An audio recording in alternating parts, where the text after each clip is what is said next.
في مرحلة من مراحل الحياة كنت أمارس لعبة الشطرنج، ولعبة الشطرنج تتطلب تركيز عالي وجهد ذهني. اللي كان يصير أن في الأوقات اللي ما ألعب فيها كان ذهني أو عقلي يستحضر لي سيناريوهات مختلفة من اللعبة. هذا بسبب صفة موجودة فيني ويمكن موجودة فيكم، اللي هي التفكير المفرط. التفكير المفرط لما نفكر فيه دائما النظرة له سلبية. حتى إذا دخلنا جوجل وكتبنا overthinking غالبا بيعطينا do not overthink. ولكن مثل ما أن لكل شيء له إيجابياته وسلبياته، فكرت إيش ممكن تكون الإيجابيات من التفكير المفرط. في المرحلة الجامعية وردني تساؤل: ليش الحكمة دائما مرتبطة بالكبار في السن؟ إيش العوامل أصلا اللي تصنع الحكمة؟ فاستخلصت أن في بعض العوامل، منها عامل الإيمان. لكن الإيمان ما مرتبط بالعمر، ممكن أنه نقوي إيماننا ونحن في فترة شبابنا. في أيضا التجارب، لكن فعليا التجارب اللي نعيشها حاليا أكثر بكثير من التجارب اللي كانوا يعيشوها أسلافنا من قبل. وفي مرحلة الشباب بالذات نحن نعيش تجارب أكثر من أي مرحلة ثانية.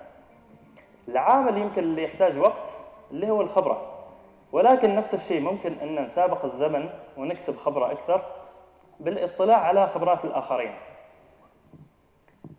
لذلك إذا كنا نفكر أكثر التفكير المفرط، يعني نقدر أن نتجاوز الوقت وبالتالي نكسب الحكمة أسرع. في مرة قرأت أن الكتب اللي نقرأها ما تعطينا المعلومات، ولكن هي تشكل كيف أفكارنا وتعلمنا كيف نحن نفكر. زين، كيف نطبق هذا الشيء؟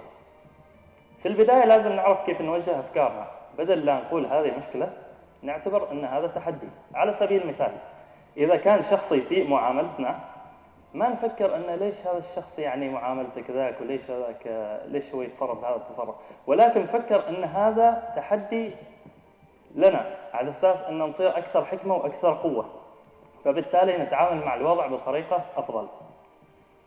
الموضوع الثاني أن الممارسة في كل شيء تخلينا أقوى. ممارسة الرياضة تخلينا أقوى، ممارسة الفنون والرسم والتصوير تخلينا أقوى في هذه الأمور. لذلك حتى ممارسة التفكير تخلينا أقوى. في مرحلة من المراحل كنت يعني حتى لو ما أحصل مشاكلي الخاصة أروح وأدور مشاكل عند الآخرين، فبالتالي أفكر فيها واستخلص يعني إيش الحلول وإيش هذا. فهذا الشيء حسيت أنه ممكن يخليك أقوى وأقوى. فلذلك ما لازم ننتظر المشاكل تجي، ولكن نستبقها ونفكر فيها. بسألكم سؤال وخلونا نعترف: من فيكم لما تصير له مشكلة يكتمها وتبقى في داخله بس؟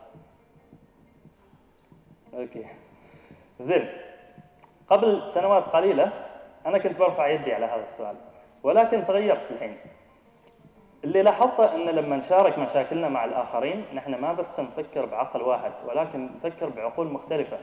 تفكيرك أنت بعقلك مهما كان كثير، ولكن يمكن أنه يتمحور حول دائرة واحدة، فبالتالي ممكن أنه يسبب لك أشياء مثل الاكتئاب والتوتر، لأنك تشوف عليه أو على هذا بمنظور واحد.